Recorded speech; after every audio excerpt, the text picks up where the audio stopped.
to the private sector. And so this roundtable discussion is unique, it is exciting, it is one of a kind, and it will enable you as participants to understand the asset value of natural capital in this region and to also incorporate the concepts of natural capital accounting, and you'll use it for the business practices. And the discussions will be guided. There are guiding questions. And with that, I would like to welcome Geoffrey to continue with the moderation. Thank you, and we look forward to a very participatory engagement. Geoffrey. Thank you, Caroline. Thank you, everyone, for making time to this very important roundtable discussion.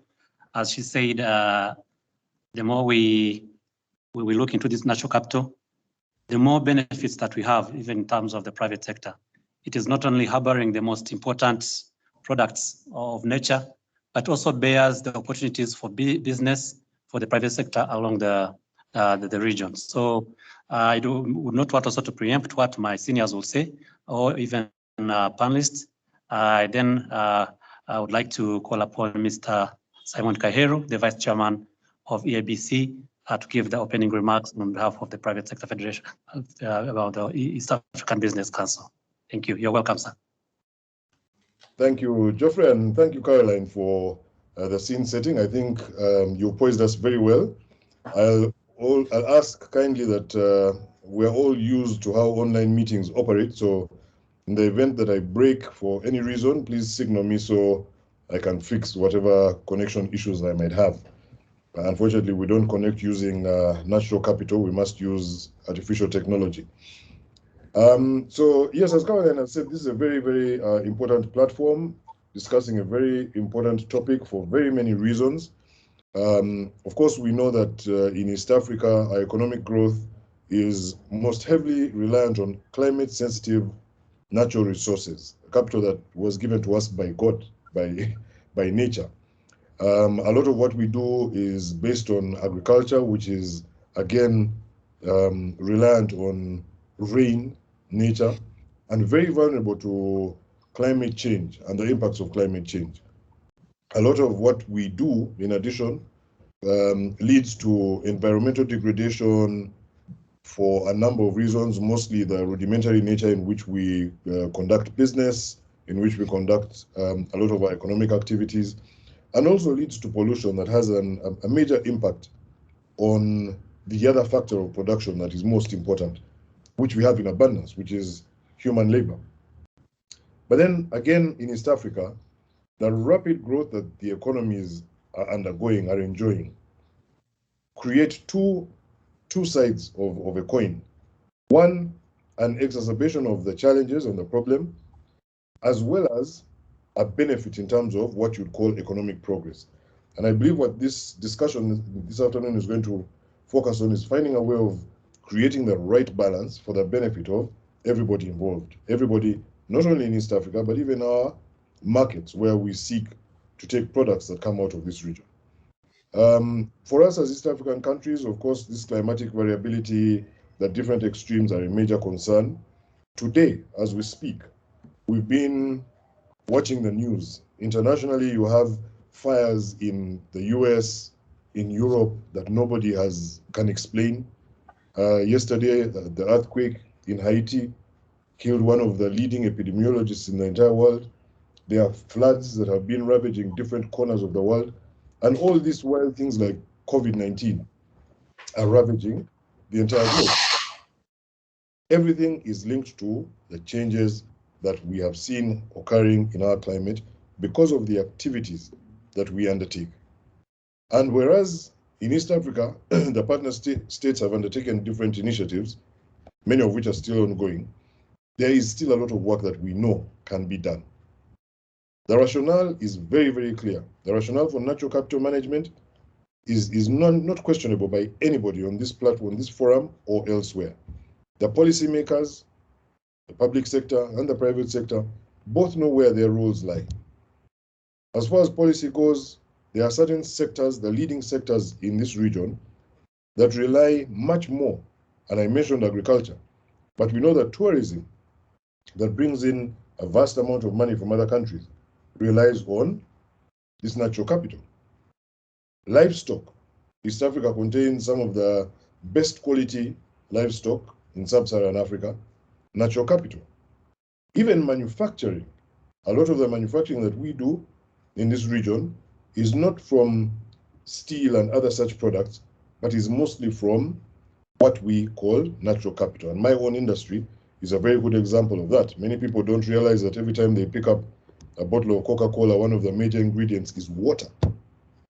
Now, the policymakers know that these industries make substantial contributions to national GDPs by way of taxation, but these industries feed off natural capital.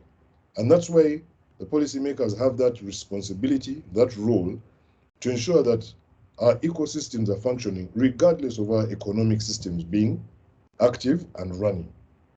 The ecosystems regulate water flow, which affect the people themselves of these nations, reduce pollution, and like I said, human capital is affected largely by that, support wildlife, ensure crops are pollinated, and that is really one of our biggest resources in this region of Africa, and store carbon, which is one of the major mitigations against the climatic change conditions that we see across the world. But it's not just the policymakers that have a role. We, the private sector, also have a very major role to play. Many businesses, unfortunately, may ignore the value of natural capital, may not include it in their financial projections, in their investment plans. Those that do sometimes focus only on the resources that they are going to use in the process of production. They may not look at the different ecosystems, the impact they may have on downstream or even upstream parts of the value chain that they're involved in. But as we go forward with discussions such as these, more businesses begin to pay attention, begin to appreciate what their role is, what their impact is, and most importantly, what more they can do. What more they can do to protect the existence, the supply, the quality of our environmental resources, our natural capital, capital that goes into what we enjoy as business people. And that's why I applaud the East African Business Council for hosting this conversation, this discussion, because it shows how central to business across East Africa this topic is. Normally, you would have the East African Business Council focusing on what you would call hard business issues. Today, we are declaring that this is a hard business issue. And we are affirming that we all have a role to play, public sector and private sector alike. Of course, as we all know, the integration of this East African community, whereas it's going to be people-based, people-focused, we want to make sure it's private sector-led. And that involves also protecting the lives and livelihoods of ordinary people who may not be involved directly in the businesses that we run as the private sector. As a regional partner in the promotion of natural resources, the East African Business Council recognizes that the partner states have done a lot of work creating an ESC climate change policy, prepared mostly in response to growing concerns, but also looking ahead at what risks may occur if we don't do things differently. The policy, which I urge all members of the East African Business Council and of the private sector to read and internalize, prioritizes different measures of adaptation, identifies regions, sectors, and communities that may be more vulnerable to climate change impacts and that may require more serious interventions, more serious focus from the different governments. But most importantly, this ESC climate change policy mainstreams climate change as an issue into the national development plans of the different East African community countries. And that is very, very important because it then puts climate change at the center of social and economic development. And provided we continue holding discussions at forums such as these, we'll ensure that these partnerships, these collaborations will create synergies that protect East Africa, the people of East Africa, the countries of East Africa, and in that way give business the opportunity to play the role that we are supposed to play. There is more work that needs to be done. We all know that communication is not necessarily our forte, especially they call it focused mass communication. Across the East African patch, there is still a gap, which causes some businesses to not follow the right path, to not do the right things. But the more these East African countries of ours interact, work with business, the better our communication strategies will be implemented, so that the people of East Africa as a whole, as one people, work harder to ensure that we avoid the scenarios that we are seeing in other countries that have achieved economic development, but are very backward when it comes to managing nature. And when I say very backward, I say tongue in cheek, but please, let's take that as a warning. The private sector has very many roles to play, like I mentioned, but many opportunities. Opportunities to invest in warding off the adverse effects of climate change, opportunities to invest in solutions within their businesses, within their value chains that will support clean energy, sustainable transport, circular blue-green economies, fair logistics, clear and clean value chains, climate-proofed infrastructure, and also, very importantly, climate-smart agricultural practices. Climate-smart in the sense that we can improve our agriculture, our production, our manufacturing of agricultural products if we don't rely only on nature that we cannot control. And those of you who are religious in nature know that God told us in all our different religions to take charge of nature, to control nature. In my own business at Coca-Cola, climate change and sustainability are a major pillar. They're a major pillar of our business with KPIs that are weighted alongside the business objectives. They are not an afterthought. You cannot be measured as successful in any given financial year if your climate change and sustainability KPIs are not met. We action and track all through our bottling factories all initiatives in the key tenets of those pillars: water replenishment and water usage ratios, energy usage ratios, PET waste management and recycling, and even our carbon footprints down our beverage distribution chains, from our suppliers who bring us products to the retail trade that goes all over the world, as we all know. But we can't do this alone. We know this. We recognize this. We believe that we need the entire public sector to adopt and support the approach that we've taken, and more of the private sector to be part of this struggle. The key role that the private sector can play and must play is to make climate change, warding off efforts, the management, harnessing of natural resources, part of business as usual. We all need to build it into our efforts, our business efforts, as what we do for a living. Because we all know that without nature, we will be nothing. Our businesses will not be worth anything. And like I mentioned, Greece, Haiti, the United States, right now the places that have been hit by all the climate change challenges of the last 3 weeks, they can tell you they're not doing business comfortably at all.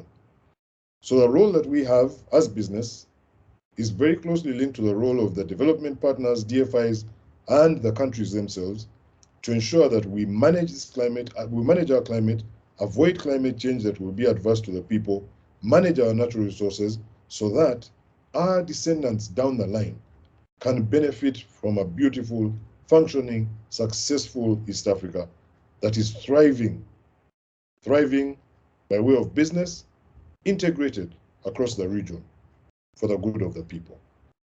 I trust that the discussion is going to be very fruitful, useful, and as I said earlier, will be communicated down the line throughout all our businesses and our stakeholders. I thank you very much for listening to me. Thank you very much, Chairman. Thank you very much for those very, very important remarks.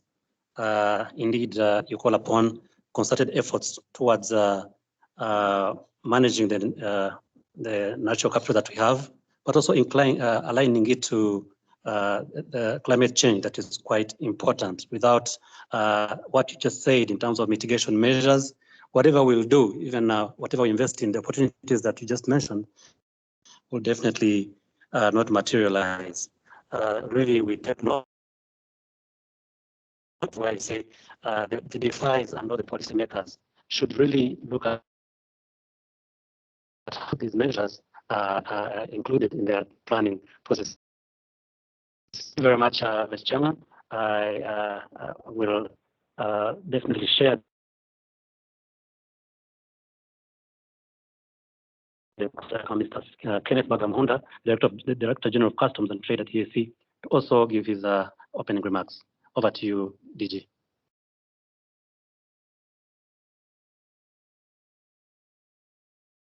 Thank you very much. You will excuse me, I am on the road, so sometimes I may not be come out.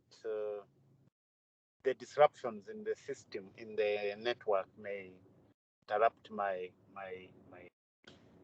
remarks. So I seek your indulgence on that specific issue.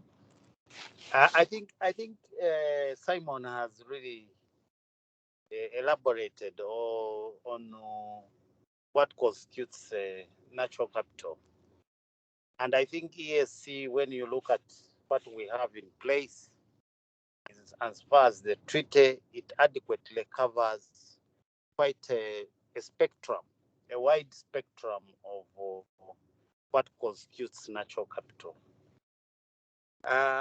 Of course, natural capital and world stocks of natural assets. And in many instances, we tend to see natural capital as a priceless asset.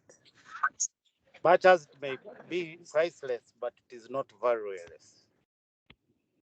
In this regard, when the ESC has endeavored to put in place a cross range of programs and projects that look at the natural capital.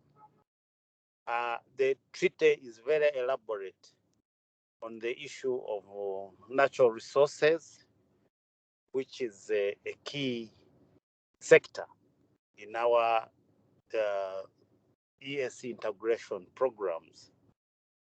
And specifically, a number of instruments have been developed for purposes of conserving the natural resources in the ESC. We have in place climate change policy and programs.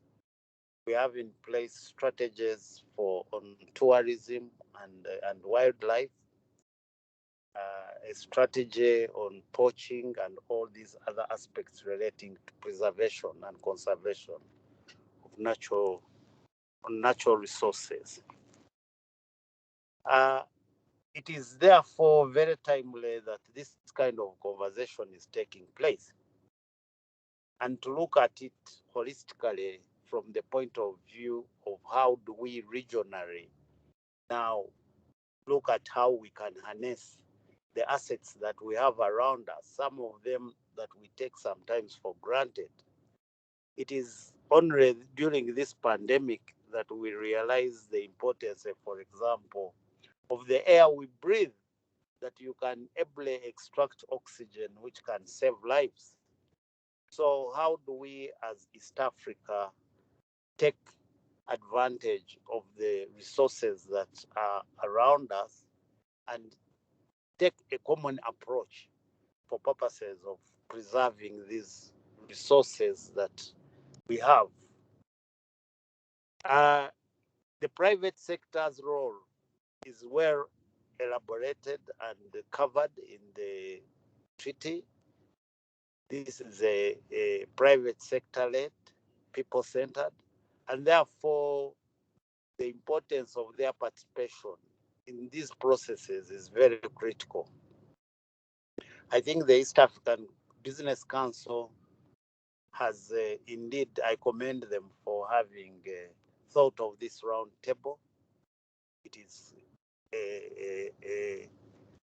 at this point in time that we really need to look at how do the natural capital feed into the other programs. Whenever we are talking about the common market, the customs union, the political federation, the monetary union, but the basis, the anchor, and the pillars of these is based on the resources that we have and how we are able to utilize these resources. When you look at the programs that we have, such as the Lake Victoria Basin organization, when you look at ISTECO, which looks at issues dealing with innovation and technology, when you look at Lake Victoria Fisheries Organization, all these are really linked to how to manage our natural resources optimally and utilize them and harness them for the betterment of our citizenry. So I think it is very important that this roundtable looks at those key aspects. I believe we are going to learn a lot from the experts who have been working on a number of programs, and we will pick from there issues that can be mainstreamed into the policy framework of the East African community. And from there, then we can take them up as actionable issues, areas that each area can take up. We have very vibrant, as I said, programs that are already taking place, ranging from agriculture, livestock, tourism and wildlife, environmental protection. We are looking at the biodiversity, particularly those ones which are cross-border. We are looking on forestry. We are looking at quite a number of areas. And I think it is important that we see how this natural capital that we have in the region can be conserved and can be utilized in a very optimum manner for purposes of our economic development and sustainability of the livelihoods. I thank you very much for inviting us. The Secretary General was not able to be with us, but supports this endeavor. Thank you. Thank you very much.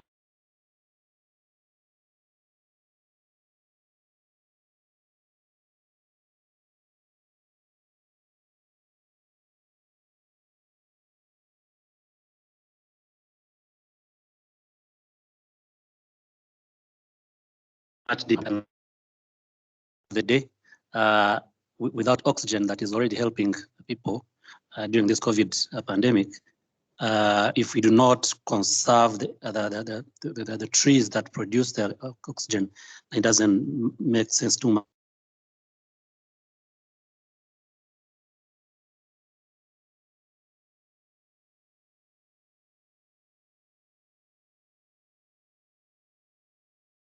You're breaking, Geoffrey. Geoffrey is breaking. I think Caroline could also take over. Okay, thank you. Sorry, Geoffrey, maybe just check your connection. Thank you, EAC, and thank you also EABC representatives for your remarks. Now we call upon USAID representative opening remarks. Geoffrey, you're breaking. So Aurelia, you're welcome. Good afternoon, and it is such a pleasure to be here with you today, and such a pleasure to talk about this important topic. In the interest of time, and I want to make sure that we don't take up most of the meeting with the discussions and the opening remarks, and allow our private sector partners to have some say and be on the listening side. I'm going to make my opening remarks fairly brief. A lot of what has been said really illustrates how important this issue is, but it also illustrates that we primarily, as an NGO community, as a conservation community, as government partners, very often end up talking to ourselves and sort of speaking to the choir, as we say sometimes in the US. And so it is so important that this meeting is taking place and that we're opening doors to the private sector for their engagement and to listen to their concerns and their opportunities for involvement. On behalf of USAID, I would just like to say that we are incredibly proud to be partnering in a lot of our endeavors on the regional side with the EAC and continue to look to them for the leadership in this sector. We have a long history of engaging the private sector, and this is not just engaging the private sector, working alongside the private sector, making sure that we both enhance and advance private sector needs and opportunities is something that USAID has been doing and pushing for a couple of decades at this point. Some of that engagement is a little bit late in coming to certain regions and certain sectors. Hello, Stephen. Hello? Yes, how are you? What is happening? Sorry, could I continue? Sorry, just Yeah, continue. please. Yeah. So I just wanted to say how that, you know, especially when it comes to the natural resources sector, especially when it comes to the conservation sector, we are and continue to lag behind private sector engagement. We talk about and involve the private sector in many different ways in terms of regulation, in terms of oversight, but very often miss the opportunity of having them work alongside with us in terms of government, in terms of NGOs, work side along with us to help advance real solutions to real world problems.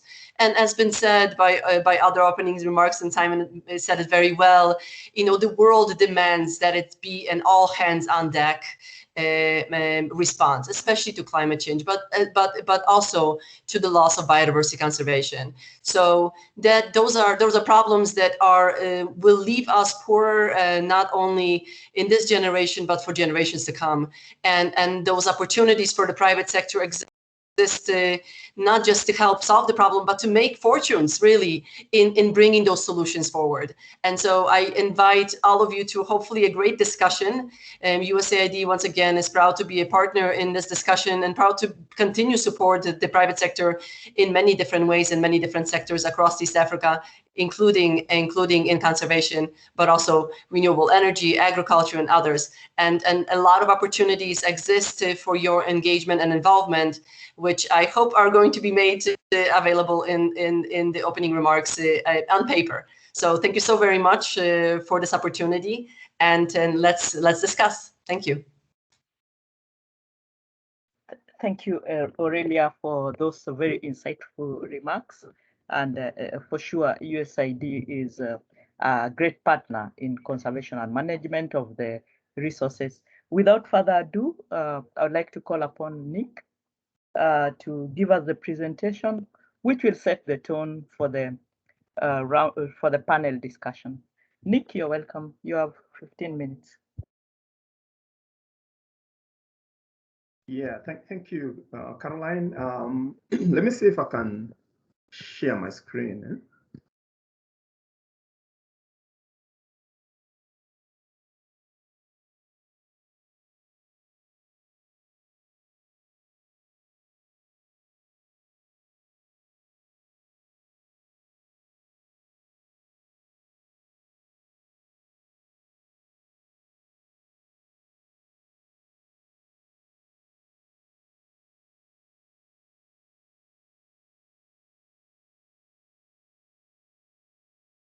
Okay, can you see my screen?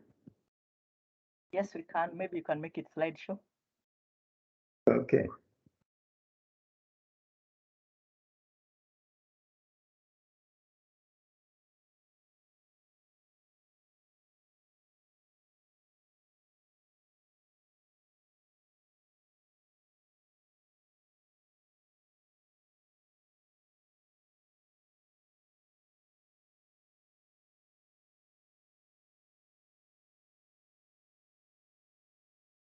You're muted, Nick.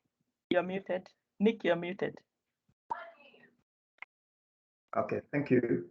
Yeah, good afternoon, everybody, and thank you for this opportunity. And actually, what I want to do for the next 15 or so minutes is to give you some information around the project that we've been undertaking for the for East African community and supported by the USAID on economics of natural capital in East Africa, and from which we presented a report, a preliminary report on protecting East Africa's natural capital, the cost of inaction. So to do that, I will give you a bit of the project overview and some of the key findings and why we should take action collectively, and some of the opportunities for the private sector investment. I know that Simon has already made some very interesting observation around that. So basically, perhaps I'm going to be talking to the converted. So essentially, what we did was to generate evidence on the stocks and flows of natural capital in the region. And as we did that, we engaged stakeholders to every level. And the idea is to help develop transboundary strategies and action plans for protecting our natural capital. And we believe that the private sector forms a very key stakeholder in helping us develop that strategy and action plan. This study, we undertook it in 4 priority transboundary landscapes in the region. These landscapes were identified by the East African community and the partner states.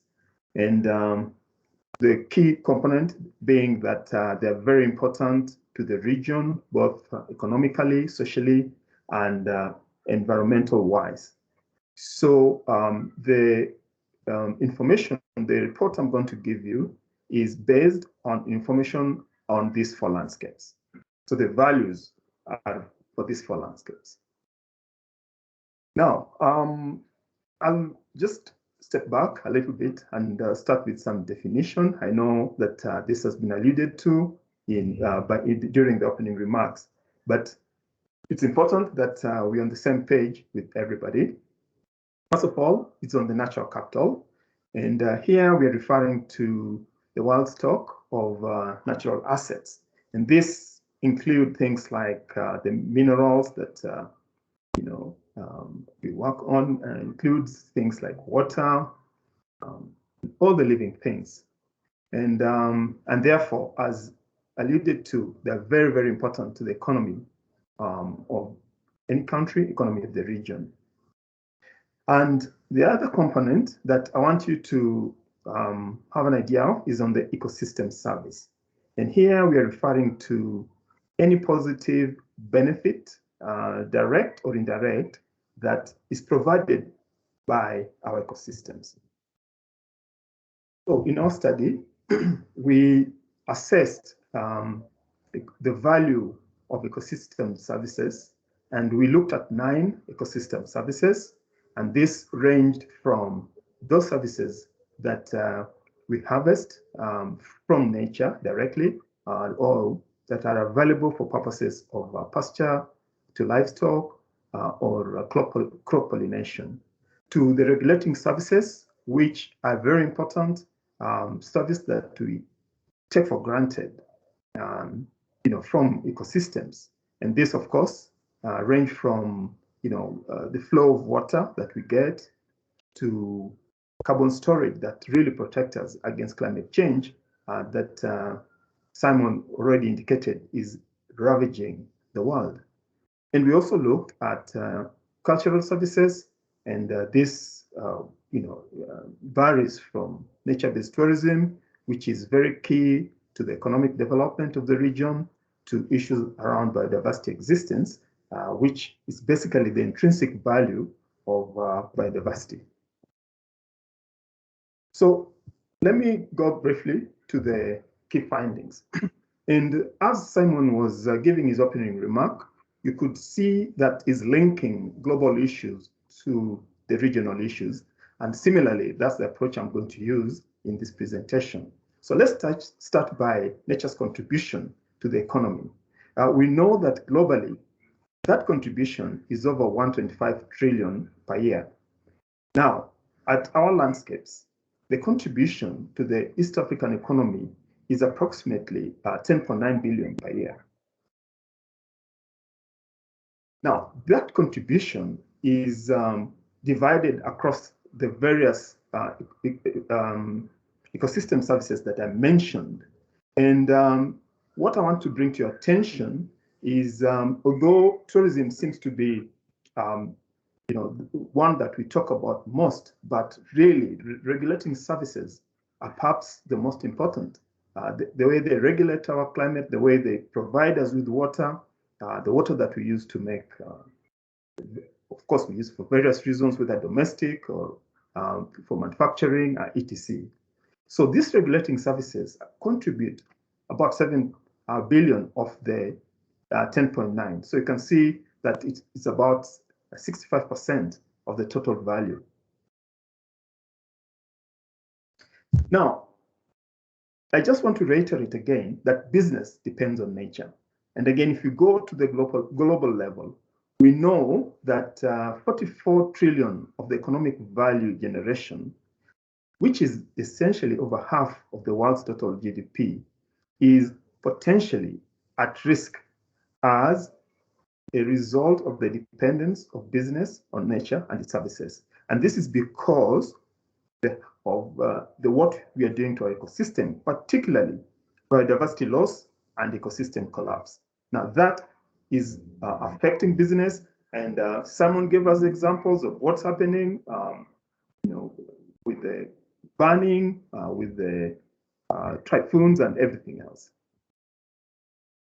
So if we come now to the region, we can look at this at each of the 4 landscapes, but I've just picked one landscape for purposes of explaining this component.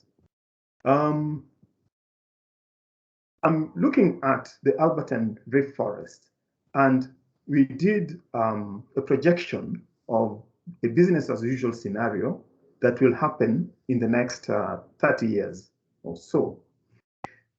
But there are critical things I want to mention. The first one is that this particular landscape has got a very good tourism model. So the tourism here is more resilient. It's high-end, low impact. That's very good. Aside that, everything else is going downhill. We have projected that under business as usual, we are going to lose close to 90,000 hectares of pristine forest. And more worryingly is that deforestation is prevalent even within protected areas. So we must work really hard to stop this. And when that happens, there's going to be a decline in the various regulatory services we mentioned. And let me just pick one on phosphorus export into our water system. We know that there's going to be almost 390% increase in this export. This is going to fertilize our lakes, our water systems, and is going to cost us over $330,000 a year to try and mitigate this so that we can get appropriate water, so that we can retain our fisheries and use our lakes as necessary.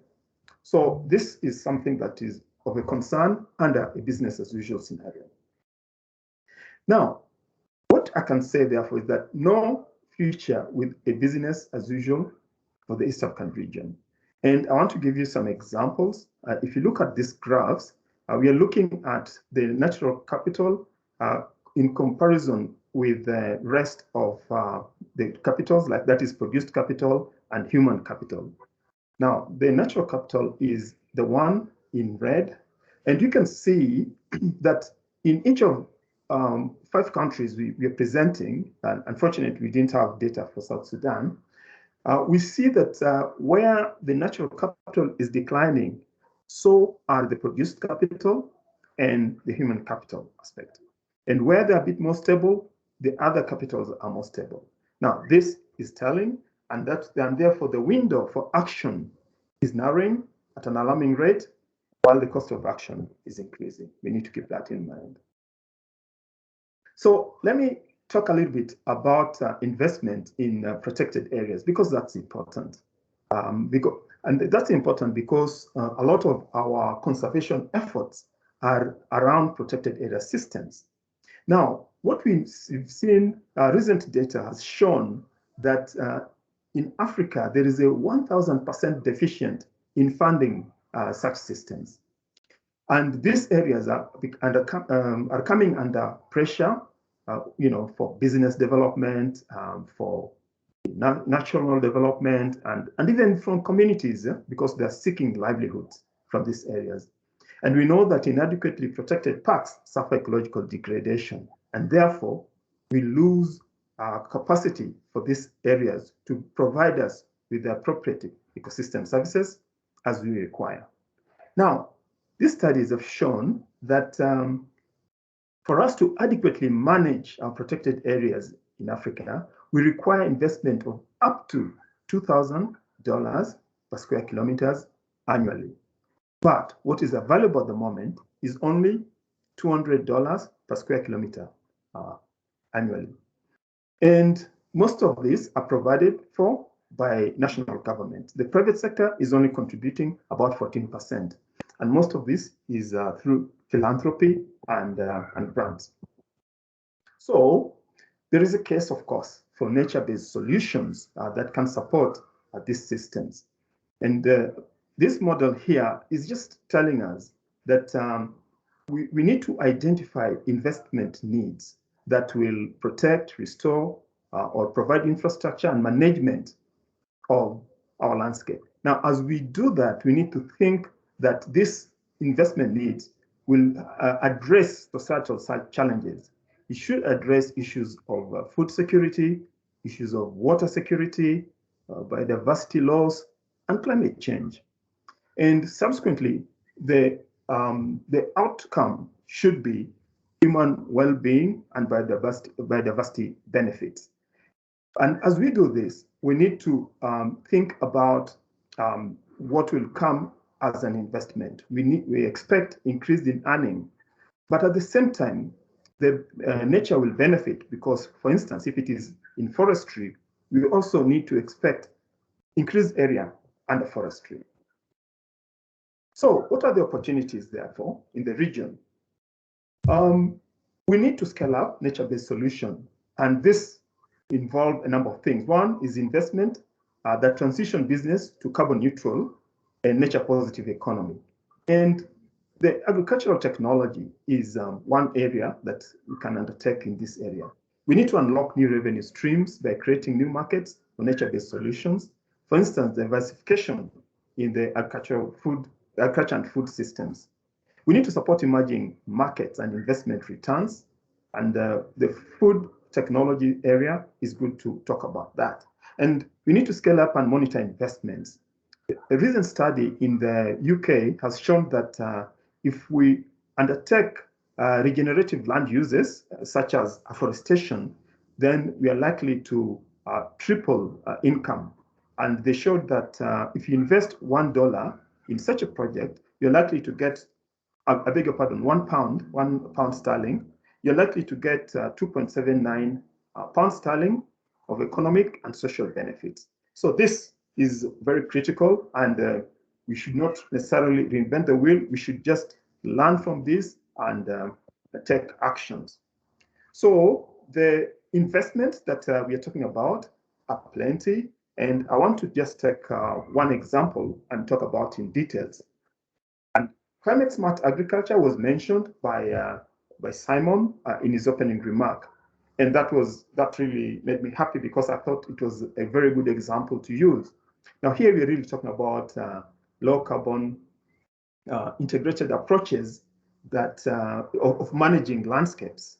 And it will involve a variety of activities, whether it's cropland, livestock, forest, fisheries, or all of them together. Now, the most important thing is that they address challenges of food security and climate change. So this offers opportunity to address poverty reduction as well as food security. Let's get a global example. We know that agriculture and food is a $7.8 trillion industry.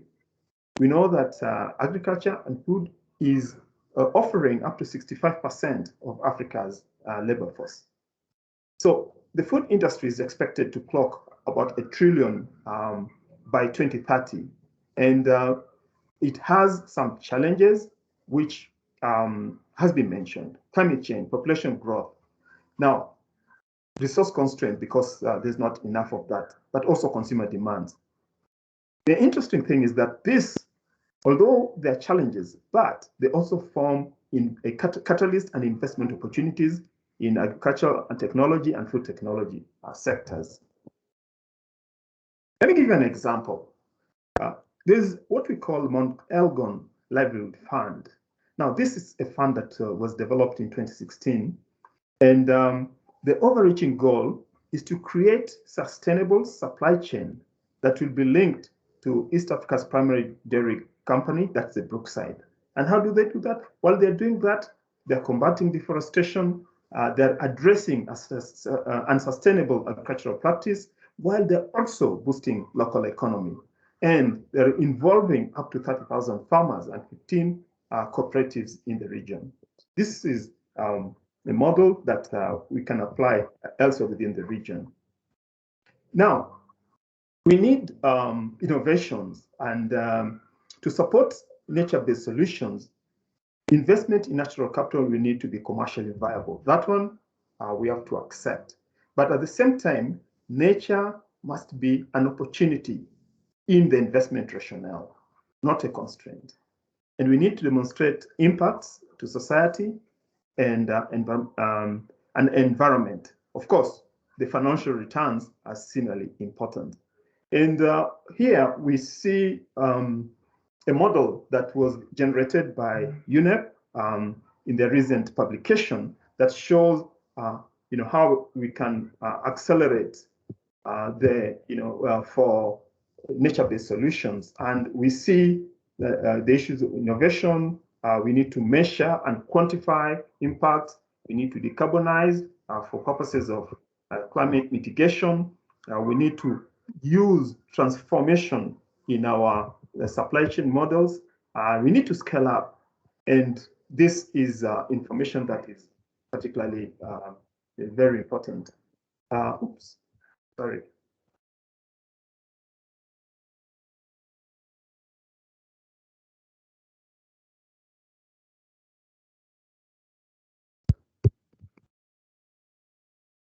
I think I've lost my system here a bit.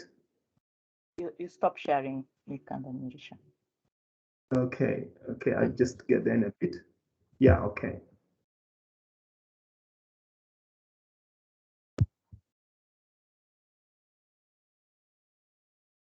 Okay, can you see my screen? Caroline, can you see my screen? Okay. Not yet. Not yet. Ooh.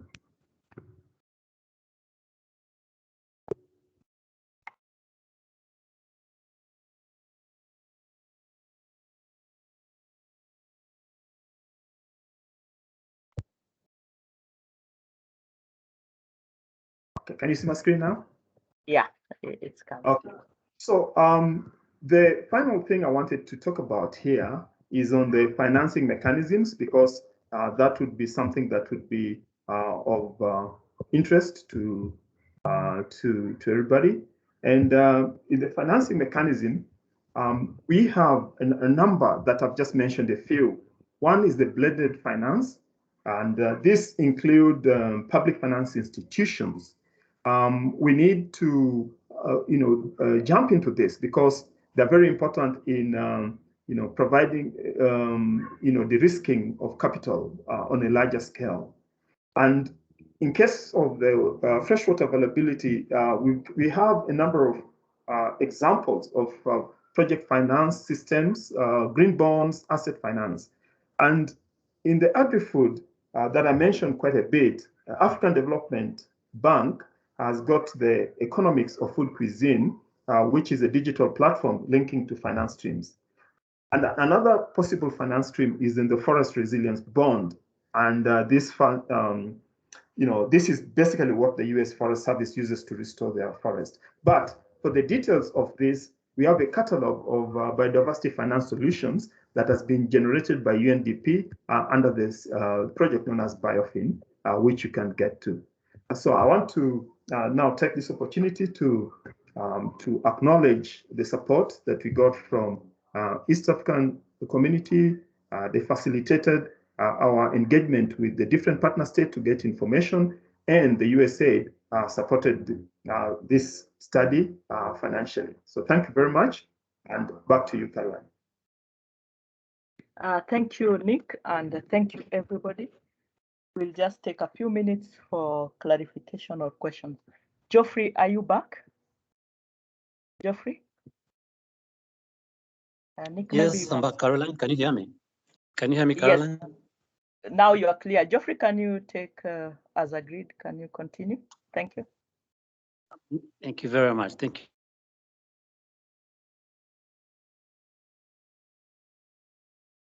Thank you very much.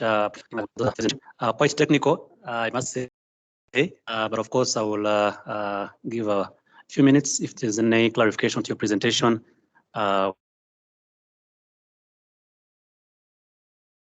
we're happy to, or you could text your question. My team will be able to collect and send to me, and we'll be able to address it to Professor Nick. So please, let's have 5 minutes for the questions. I think I can see the CEO of EABC. Please, Mr. John Bosco. Yeah, thank you, Geoffrey, and I want to thank Professor Nick for that elaborate presentation. Just a quick one. Again, I picked the issue of finance for private sector, and the contribution of private sector being 10% of the required financing. So I wanted to look at if you also looked at a kind of regulatory impediments that inhibit the private sector to engage into environmental conservation and other biodiversity related issues. That is one. Again, from presentation by our chair, Simon and DG, I also look at the issue of coordination and collaboration between the government, the development partners, as well as the private sector, in the sense of implementing some of these programs. So is there from your analysis engaging different stakeholders, what are the missing link? How can we ensure there is a coordinated efforts in terms of addressing issues of natural capital? So those are my few reflections, Professor Nick.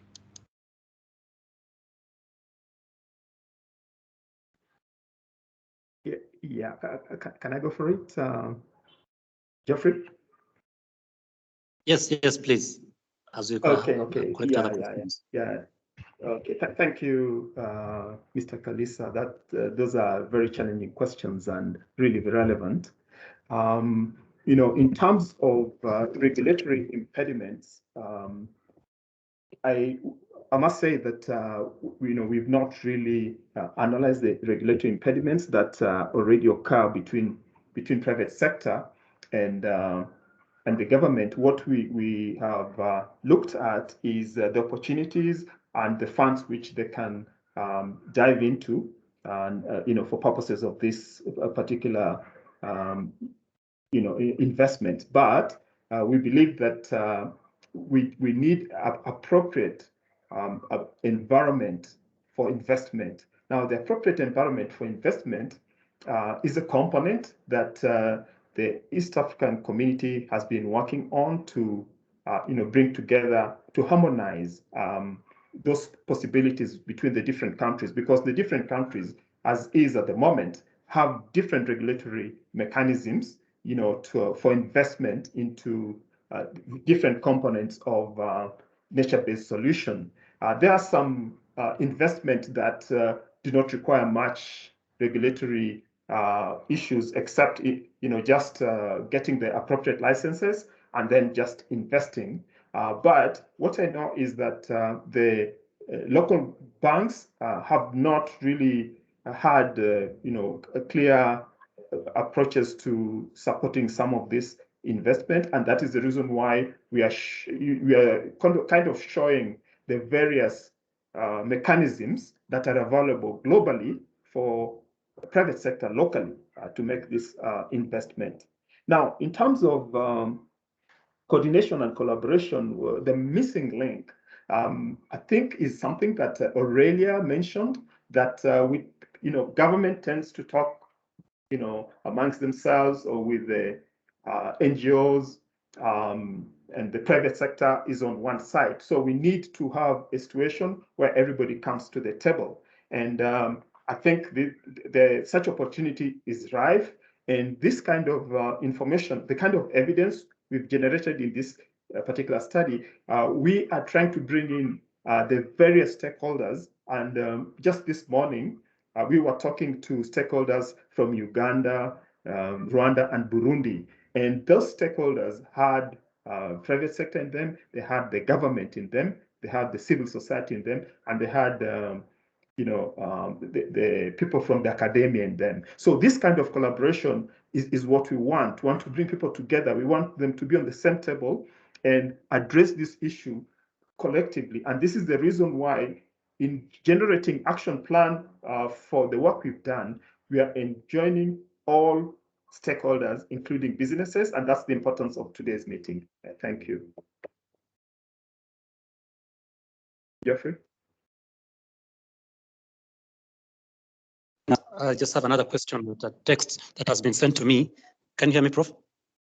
And they're asking Yeah, I can hear you. further on financing mechanism.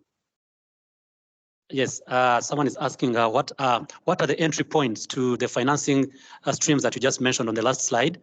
And is there a specific support that USA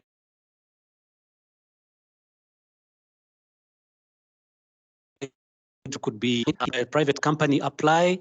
What are the requirements to be able to access this? Basically, probably you may need to break down further on the financing mechanism that you just mentioned, so that there's a bit of access, a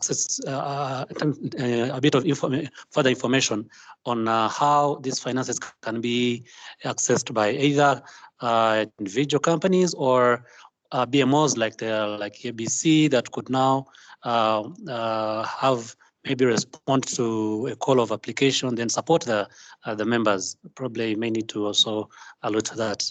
Thank you. Yeah, thank you, Geoffrey.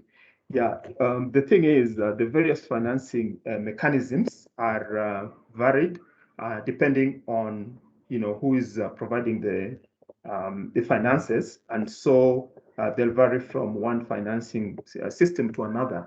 But yes, they're generally available for individual companies, and all one needs to do is just to meet some minimum requirements as per information set up by the financier. So if you saw that there's I provided one for clean water solutions, and those ones they either give to an individual company perhaps that is trying to undertake water purification system or bottling system. They can also give the same to maybe a water supply company in for a given urban area. Yeah, so it varies a lot, and for me to answer that question competently, will require to look at a given financial instrument, and then we dig into that vis-a-vis what might be required by the private sector in question. But the idea was for me to show you that this information is available, and they are out there, and they're financing companies, globally. They are functional, and they're working very well. So I don't see why we in East Africa cannot, dive into that and start benefiting, because they're benefiting other continents quite a lot. Thank you. Thank you very much, Nick. I think I refer the person who asked the question to you for further discussion. I think is there any other question? Yes. I think I don't see another question on the chat, neither an arm raised. So I tend to think probably the presentation was quite comprehensive. And then without wasting time, let's probably now go straight to the panel discussion. I have very strong and able-bodied panelists that we have today lined. We have Mr. Patrick Mugenyi, the CEO of New Forest Company Limited, a very strong ABC member. We have Mr. Yves Njenzi, the Regional Coordinator, East African Tourism Platform, quite a good stakeholder with the ABC. Ms. Sophie Odupoy, the Head of Public Affairs of Coco Networks, new member as well. And Mr. Edward Ndaisaba, the Vice Chairman, Energy Private Developers Association of Rwanda. Please, if you are available, can I have Mr. Patrick again probably say hello? Just hello. Patrick. Hello. Thank you. Asante sana. Mr. Yves Njenzi, hello. You're around?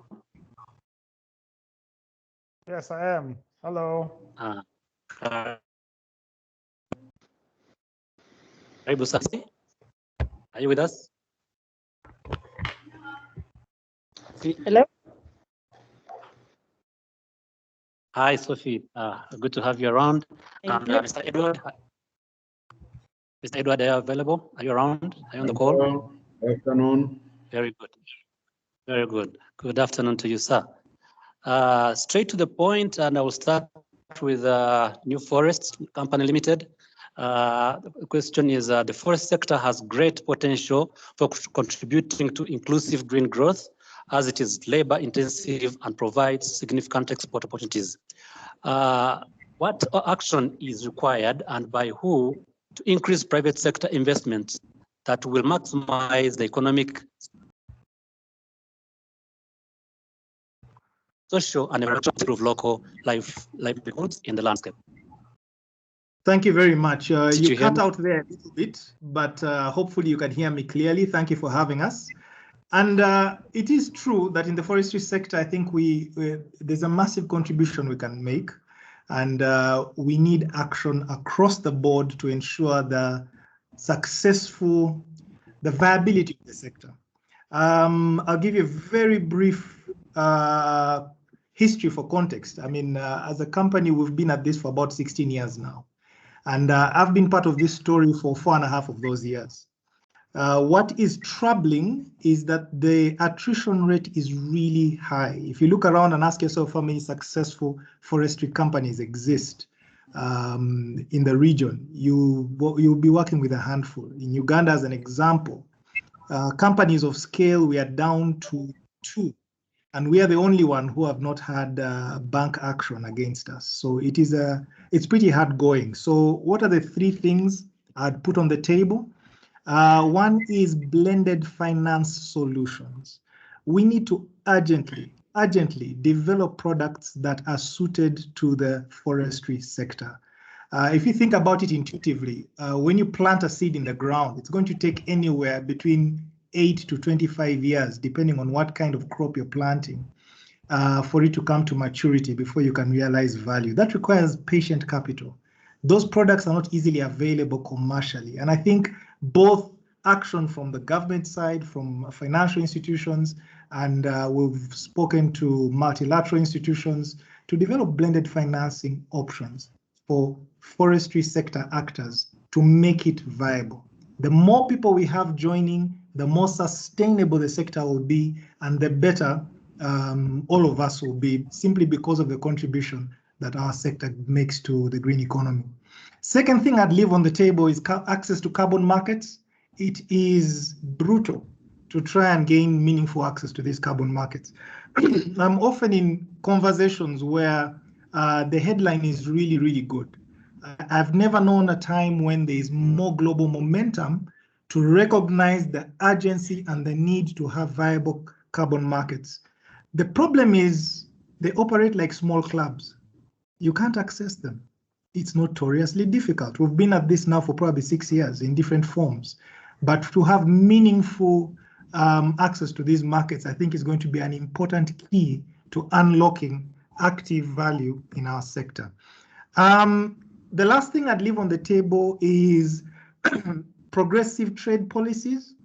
And by this, I simply mean that across the region, we occasionally have, if I'm to not put too fine a point on it, bluntly strange policies that we allow to determine our procurement of our national programs.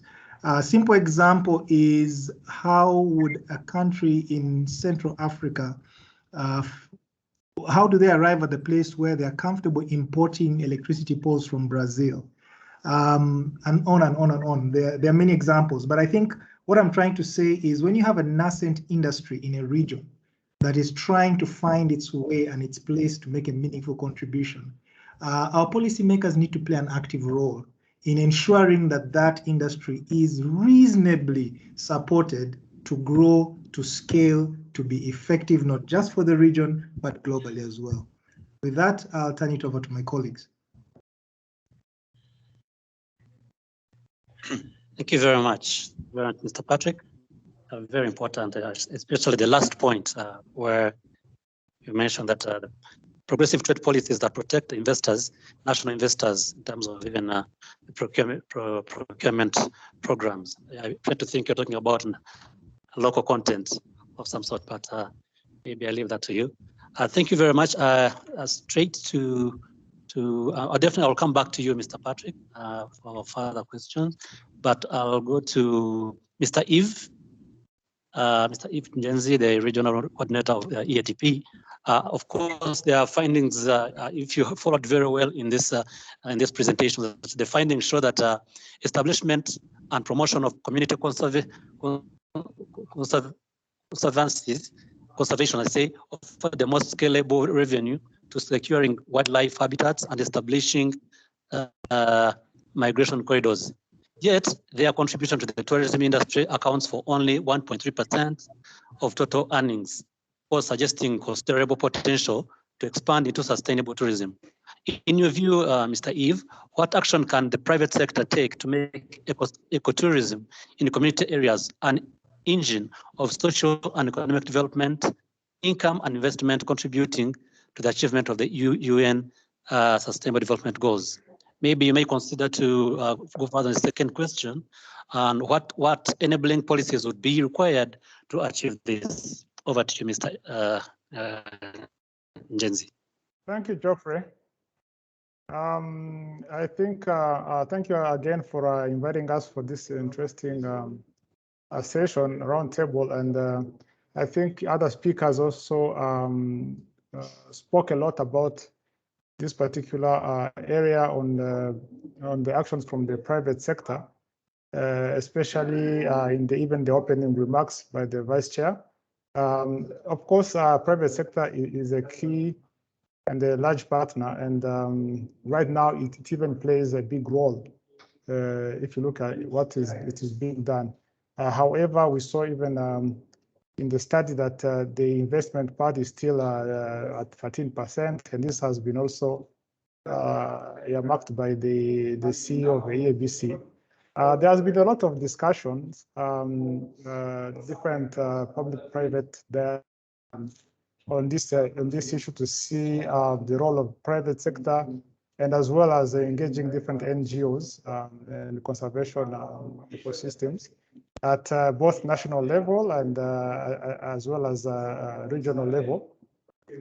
But these dialogues need to be enhanced, and I think one of the speakers also mentioned this.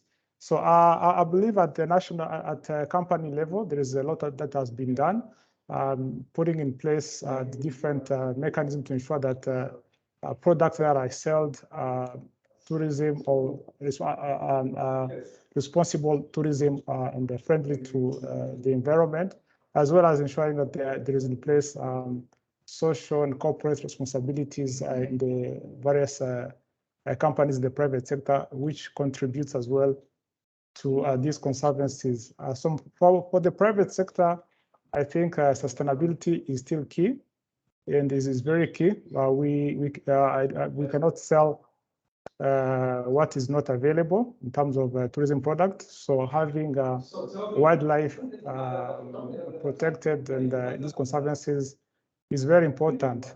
I think there's a lot of that has been discussed in terms of investments and the potential business opportunities that are there.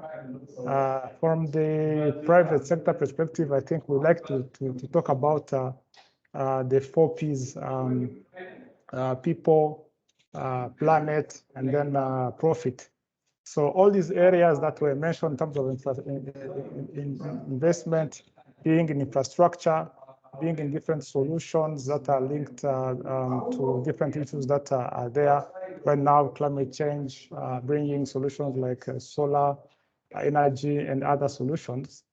These are contributions that definitely private sector could bring on board and can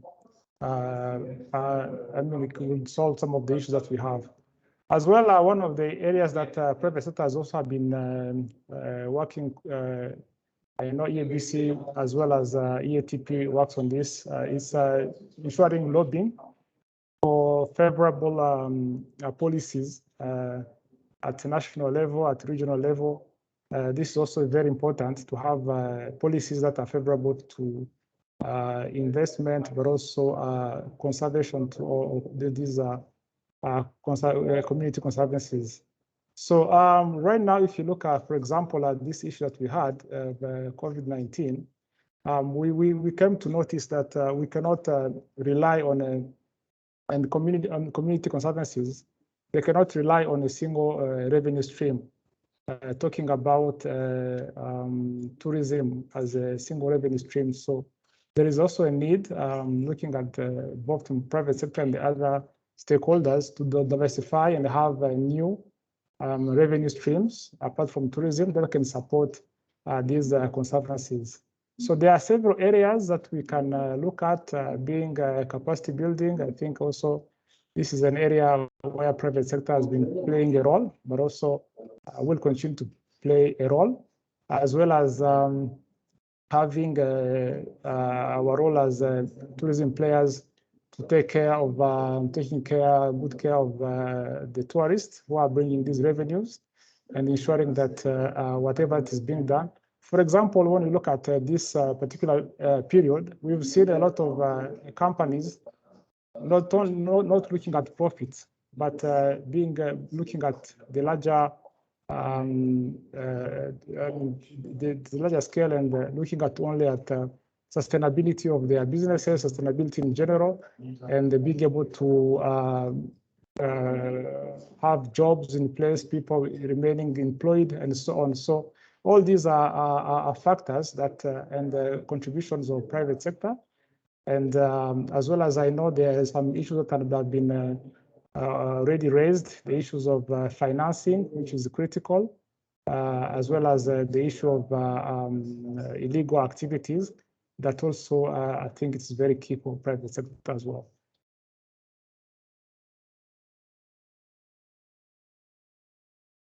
Over to you, Geoffrey. Or would you like me to go to the next question as well? I saw you asked another question. Please, Yves, just address the next question. I think Geoffrey has dropped off. Okay. If I remember correctly, it was to do with enabling policies that will be put in place to ensure that all this what we are talking about is realized. One of the, of course, there has been a lot of things that were done, a lot of things that have been achieved. I think even the DG mentioned a lot of work that has been done in terms of policies and the public, and also other areas. So in terms of policies, I think it is very critical to address some of the issues that might be there that will ensure that we have better community conservancies. For example, we need to ensure that there is a linkage in different community conservancies, both at national levels, at regional level, but even outside the region. So linkages, having platforms that people can exchange and discuss different solutions and different what is working in different places, because best practices are always good to be shared among these communities, as well as there have been in some areas some issues to do with, for example, legal issues, contractual issues of lease that were done and were not necessarily benefiting directly the local communities. So addressing some of these gaps, some of these issues would also be critical through policies and other means. As well, there are some very good, some best practices that we've seen, for example, in terms of revenue sharing, where some have, we've seen at national level, revenues are shared, talking about tourism revenues shared back to the local communities. So these are very good examples. We have this happening in Rwanda, where 10% of the tourism revenues are given back to the local communities. So we think this also is one of the areas that can be also looked at. Also, as well as there is need for, of course, a number of incentives, financial incentives to ensure sustainability. We need to ensure that this does not only become profit-oriented in terms of looking at the margin only, but government can also play a role in terms of ensuring that there is enough incentives. Another area that I would mention is an area of bringing on board, ensuring that women and youth and other vulnerable groups are well represented while they're working on these consultancies. I think that's what I would say, at least for now. Thank you. Thank you, Gessi, and please feel free to put additional information. Very much, quite elaborate on that, and I like the point of. Go ahead, Geoffrey, you're back. Okay, sorry. No problem. You had cut off. Thank you, Genzi. We will get back to you for the participant if you have a question. You can hear me? Maybe. Geoffrey, you are breaking, so maybe you want to get a better. Let's go ahead. Go ahead. Okay. So the next question is for Sophie or Dupoi, but I was saying that if you have any question addressed to Genzi or the Natural Forest presenter, please put it in the chat and we'll come back to you. So Sophie, I'll just read out the question to you. Sophie, you're working on the energy sector, and we know that demand for cheap and accessible energy is driving over harvesting of wood fuel, leading to forest and woodland degradation. And as farms which are addressing innovative energy solutions, do you see demand for your products, and how is that reducing reliance on fuel wood? Sophie, please, you have 5 minutes. Okay. Thank you so much for this opportunity to engage with everyone, and thank you for the very warm welcome to EABC. Now, just a quick background to Cocoa Networks. We are an international company focused on building and deploying innovative solutions across emerging countries.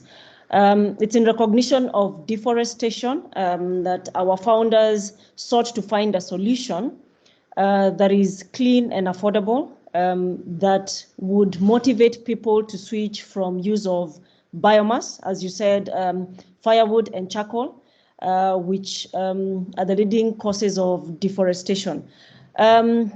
We have proven concept in terms of our cooker. We have a 2-burner cooker that uses bioethanol. So it's a sustainable solution. It was developed over 6 years of innovation. And as I said, it's a technology-based solution. We have been in the market since February 2020. And as of this month, we will be hitting 200,000 households using our product. So in terms of addressing demand, we are seeing an accelerated uptake of our product. Just for perspective, our cooker retails at $20. So the 2-burner cooker, it's at $20, and the fuel is 70 cents a liter. So very competitive. Right now, we are only present in Kenya, but we are seeing as we talk to different households, primarily in the lower segments across urban and rural, we see the uptake because they see the value of a clean and modern solution. Our product has no household pollution. We know when you cook with firewood, when you cook with charcoal, when you cook with kerosene, it causes household air pollution, leading to respiratory infections. That is one area we address. The smell that lingers in the house, that is no longer a problem. And when you look at the price comparison versus a product like charcoal, we are 50% cheaper. So in a lot of instances, it's a very easy conversation to have with consumers to convince them to take up our product. So we are constantly engaging with government. We engage with the Ministry of Environment, the Ministry of Energy, because for us, it's critical for them to understand the value that we are adding, the fact that we are reducing reliance on trees. Our government is focused on achieving 10% tree cover by next year. So we are right there by their side to provide a solution that ensures that trees are no longer being cut. But something else that is more important is for us, it's a 360 perspective. I know there was a conversation about agri-food. For us, we look at agri-fuel. The source of ethanol, bioethanol, is primarily feedstock. So currently we are sourcing from sugarcane-based ethanol from East and Central Africa. But we are working closely with the Ministry of Agriculture to see how we can actually have farmers start farming cassava purely for the production of ethanol. So when we look at what we are doing in Kenya, we are thinking bigger than Kenya. And that's why this is a very good platform for us, because when we talk about production of ethanol, it is not only looking at an industry being set up in one country. For us, it's a matter of looking at where is it most viable. I think all East African countries have an existing sugar industry. So for us, we want to look at the market that will enable us have the best possible ethanol so that we can actually meet the demand. Right now, we have purchased all available ethanol within the Kenya markets. And that's why we are reaching out both to Uganda and Tanzania and recently to South Sudan. But it would be great for us to have a homegrown industry. And that is why it's critical for us to continue the policy discussions so that when governments are thinking about what policies to put in place, what regulations to put in place, they are addressing the upstream to ensure sustainability in addition to addressing the issues around deforestation and afforestation. Thank you. Thank you, Sarah. Thank you, Sophie. Very, very critical insights there. Let me just call upon our fourth and final panelist, and then we give it back to Geoffrey. The representative of EPD, Energy Private Development Associations Rwanda. Are you there? Can I read the question out for you?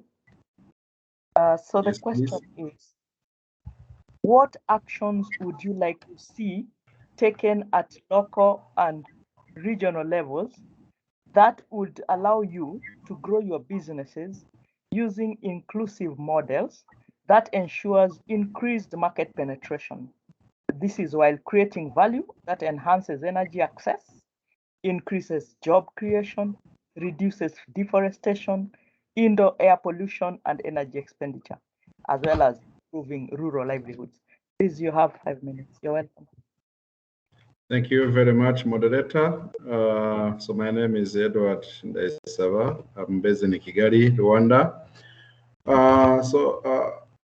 As it has been discussed by my predecessors, I think in the business language we say to each challenge corresponds a business opportunity as a solution to that challenge.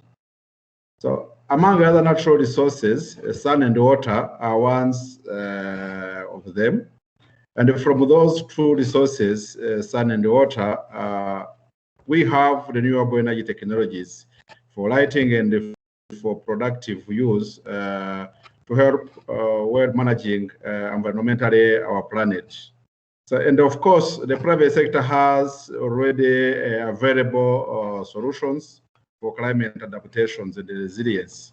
So the actions that I would like to see taken as the quick ones or big ones, so are to see well harmonized policies and integrated, coordinated plans by our governments. So to have integrated and coordinated plans means to have joint planning among different public and private institutions. Of course, when the private sector is not involved in planning and they are just informed about what is happening, so this decreases really the focus of the private sector. So when the private sector is involved it creates a good conducive business environment for both private sector and the public sector, and of course for the communities. And this increases innovative business models that address different challenges. By involving the private sector at country level and even at regional level, the planning, it allow the private sector to get more information, the available business opportunities, and also gives a courage to develop more technologies and also to deploy them on the ground for the benefit of the local communities. So maybe when I talk about the joint planning, maybe people may not understand it clearly, but let me give maybe an example. So we've seen some scenarios where we have seen maybe the Ministry of Agriculture planning for irrigation is in some off-grid area without consulting the Ministry of Energy to make sure that the grid will come, or maybe there will be another alternative to have this irrigation using electricity. So this should be those two ministries and the other. This is just an example. They have to work together and have a joint planning to make sure that all planned activities or planned actions are well coordinated, and make sure that there is no missing element in implementing such activity. Of course, as I mentioned earlier, the private sector should be involved in the area planning stage to make sure that if the government are planning to do so and what and this and this, so they are sure that they can get quickly solutions that could respond to the plans with the government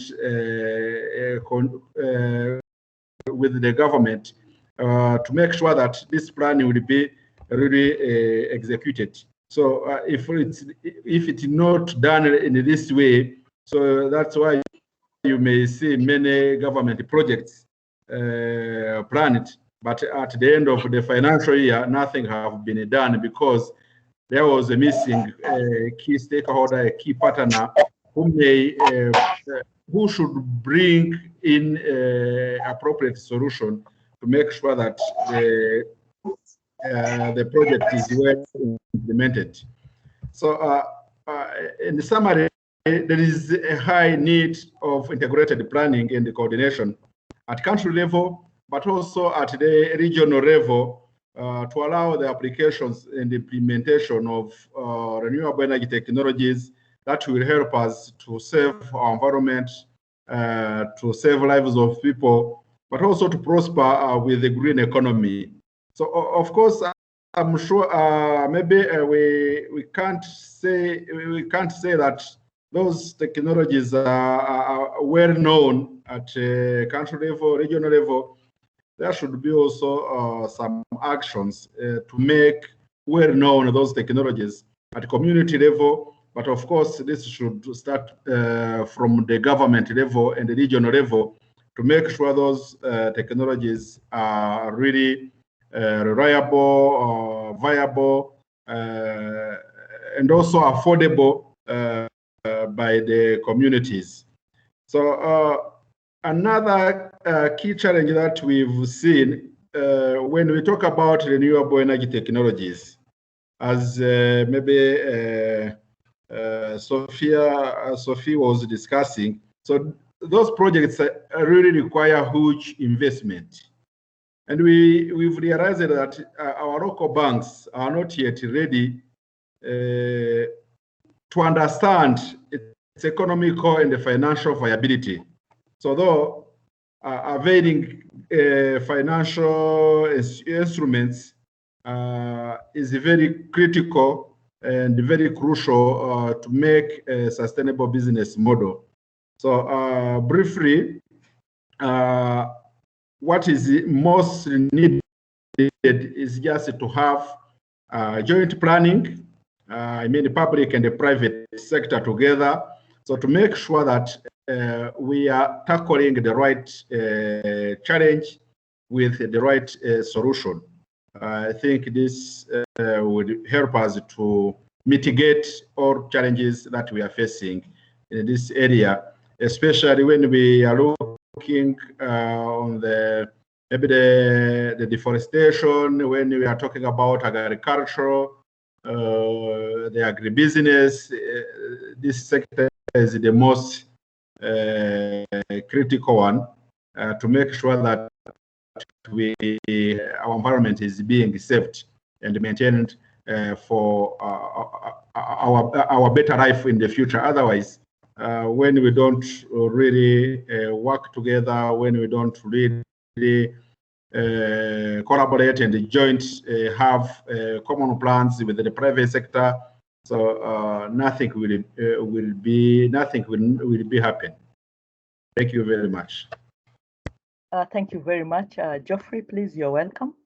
And those are very great statements you've made, Edward. Thank you so much. Geoffrey?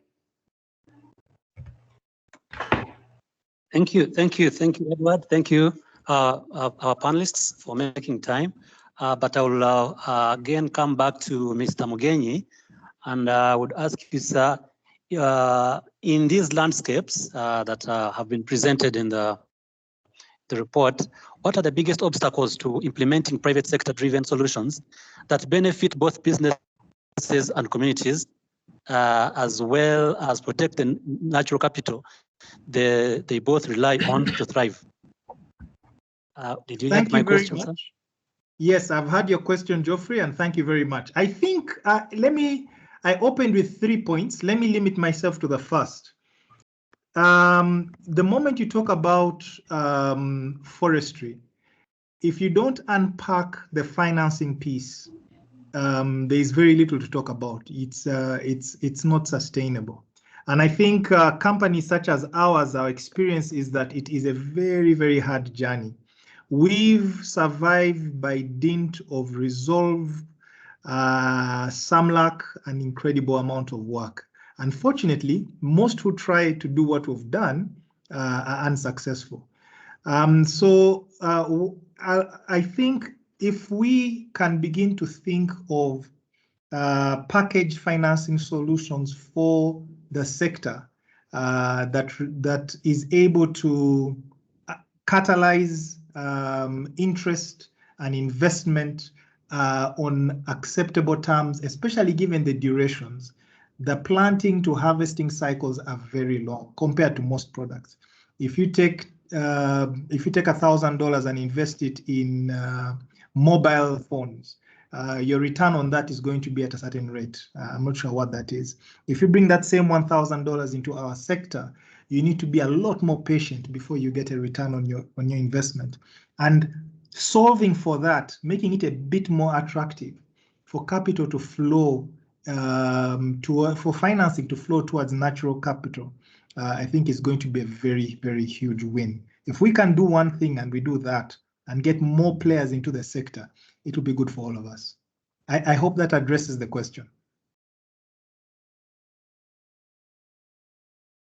Very much, Mr. Patrick. Thank you very much. Those are very good insights.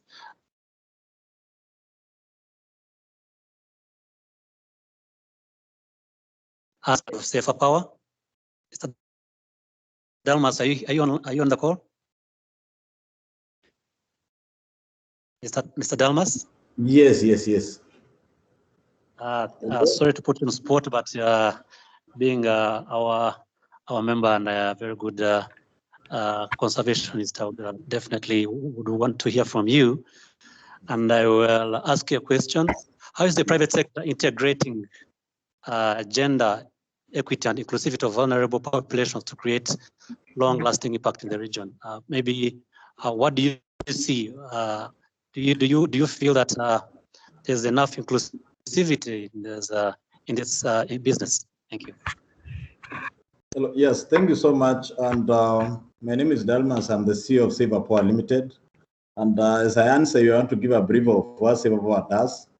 So SaverPower is an electrical and mechanical contractors composed of engineers, young engineers, and our interest is in solar, renewable energy, with one goal of cutting down the greenhouse gases and also climate changes in climate change. Hello?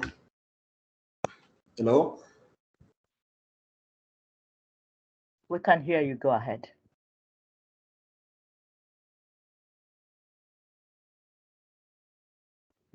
Dalmas, you are now muted. Please unmute.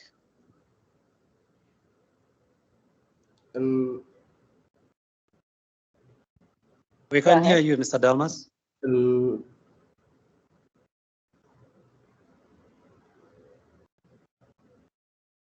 We can hear you, Mr. Dalmas, very loud and clear.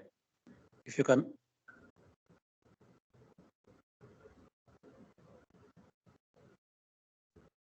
Well, we seem to have lost the voice of Mr. Dalmas.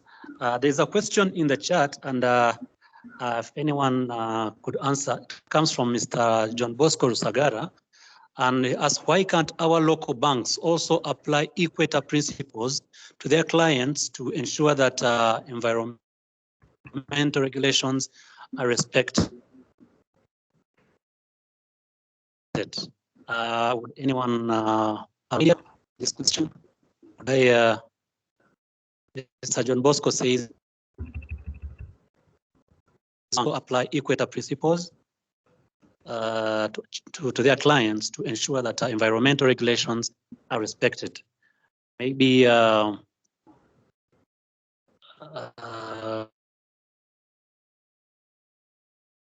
could you have insight to this?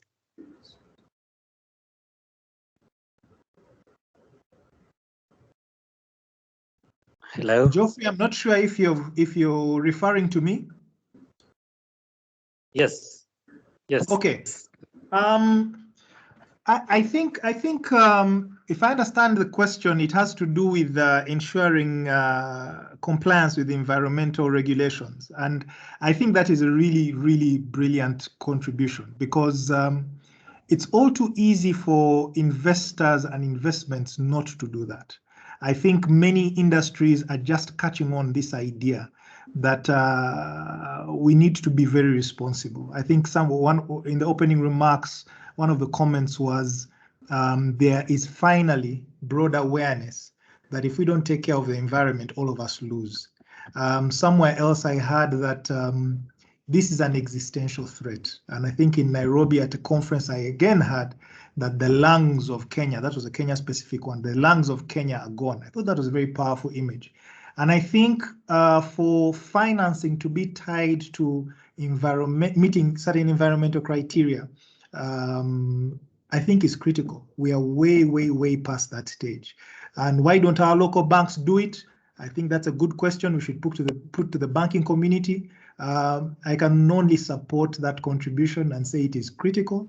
My comment for the forestry sector, I know that it's just the order of the day. For us to be able to access any amount of financing, which we have from different institutions, both locally and externally, we have to meet very, very stringent standards.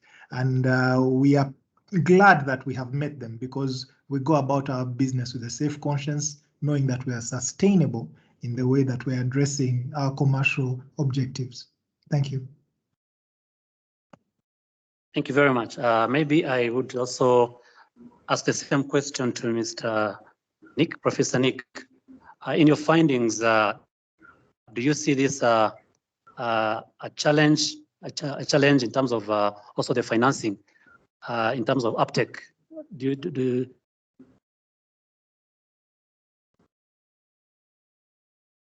you find that banks having an issue with the risking the opportunities in the banking sector to the environmental project? Thank you, Geoffrey. I think I lost a bit of what you asked, but I think I have the gist of what you're asking. Now, you find that generally the local bank system, as rightly observed, do not necessarily, adhere to or take into consideration some of the greening component, because it's something that is just catching up with them. And I don't think many of them have set up appropriate structures for the same. I know that the more development banks internationally are having very good processes for that. For instance, African Development Bank is a good one to learn from, as well as Asian Development Bank. And also in Europe, they have some major banking systems that have that. So it's only that our financial system here has been a little slow in maybe uptaking that. But as Mr. Mugenyi says, I think it's a big opportunity for them, and for doing that. But while they're still in the process of maybe trying to catch up with that, I think it's important that we know that the opportunities out there already for private sector to use those financing mechanisms are existing, and because they've been tested elsewhere, they're perhaps just looking for opportunities of other places to go to. So we don't have to wait too long for the local banks to get there. But I know financial system catches up very quickly when they see opportunity. Thank you. Thank you very much. Thank you so much. Mr. Delmas? Yes, I'm back. Are you on the call now? Yes, you can hear me? Please go ahead. We had lost you earlier. Yes, we can hear you now, loud and clear. Yes, I think my network had a problem. So your question was how the private sector has integrated gender equality and inclusivity of vulnerable population to create long-lasting impact in the region. Sure. Yeah, well, basically I'll speak from our point of view that one of the ways we've managed to make this a possibility is to creating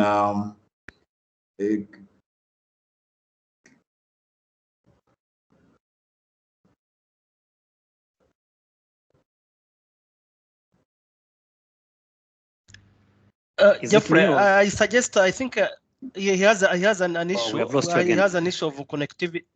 Geoffrey. Yeah, hello. I think I have a big problem with network. I'm actually in Burundi. I think you have a big problem.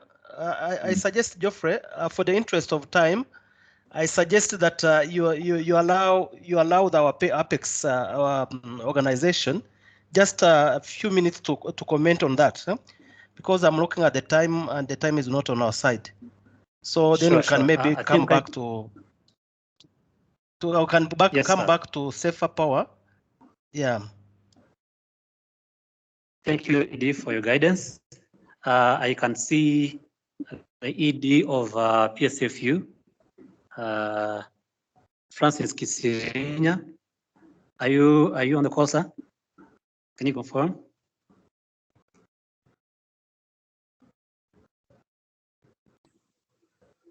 Yes, I am.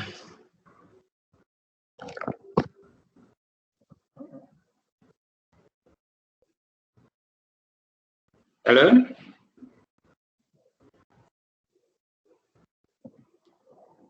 I think we've Yes, also Mr. Francis, lost Geoffrey. Thank you very much. Thank you very much, Francis. And probably would want to hear on your perspective, even giving us an example of your members. How is the private sector integrating gender equity and the inclusivity of vulnerable populations to create long-lasting impact in the region, and what actions are required for upscaling the same? Thank you, sir. Okay, thank you very much. I think you really did very well to talk about gender equity in these communities. Very clearly, most of our areas where we do tourism from are in the remote areas, and some of the areas which have the most culturally unhelpful behaviors towards gender. Now, as PSFU, we run a gender program here which promotes equality and we call it the Gender Equity Certification Seal, where we organize and motivate private companies to develop procedures that are actually responsive and are taking care of the issues of inequality against women. Now, with regards to the communities, one thing that we are actually doing to ensure that there are economic activities in these communities is that we have, and we are working with some companies, a few of them, especially in the tourism sector, to build a strong skills base within the communities. And these skills are used by the communities to build products which can be actually marketed. But as they train, they try as much as possible to respond within their training to answer those long-held challenges and beliefs that affect gender. Now, we have seen from some of them, especially 1 or 2 hotels, that are incorporating product lines for their guests, which product lines are specifically for products that are developed by communities within the tourism areas. And the hotels are collecting these arts and crafts and products and are marketing them to their guests, both physically but also online. But the key point is that as we do this, we are attempting to ensure that there are many more women that are involved in this. In fact, most of our work in this area, we demand that 70% of the beneficiaries should actually be women. Now, we know very well that the moment the economic side is solved and women are able to access resources, you are dealing with a number of issues that create challenges to them, most especially on the violence side and things like that. So this is what we are actually doing as Private Sector Foundation, in short, to create a program which has said the Gender Equity SEAL program. The second thing is capacity building and training of the communities. The third thing is developing the products and linking these products to the markets. Thank you.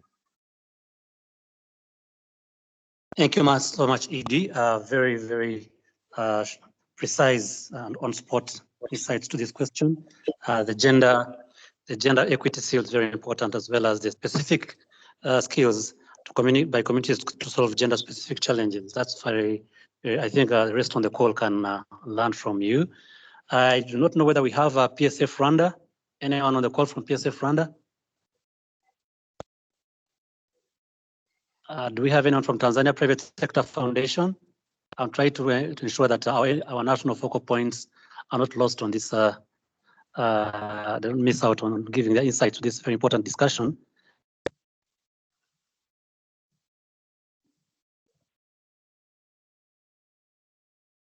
But if I want to thank the panelists, very take home. Thank you so much.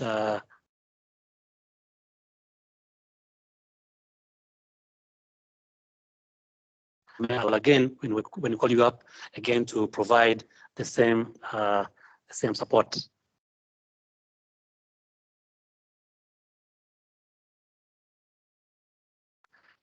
Is there any other question? I can give like 2 minutes for the question. Any question? If there's none, I'll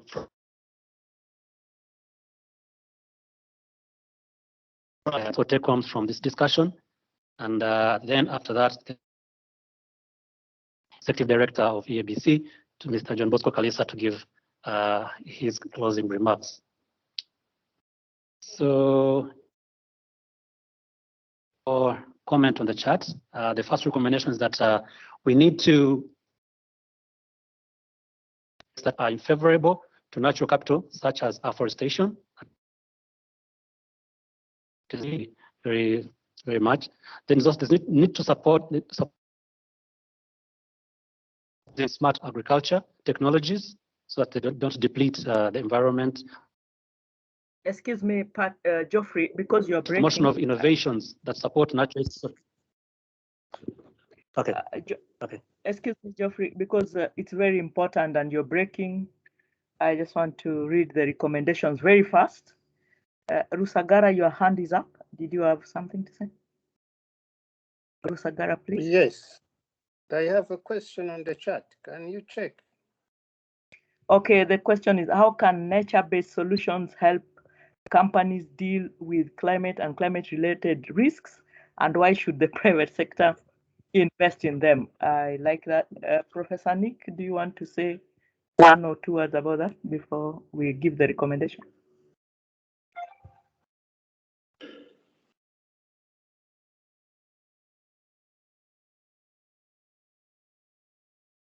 Yes, yes, sorry, I'm here. I just was not.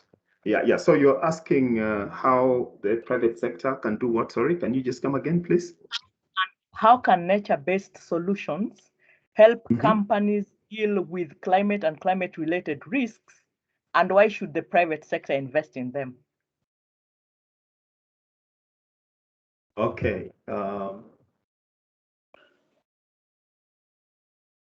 Yeah, okay. I think there are, a number of ways that nature-based solution can do that.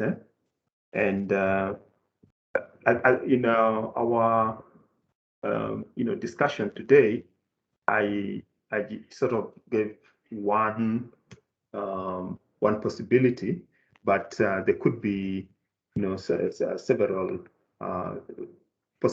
several models that could be used.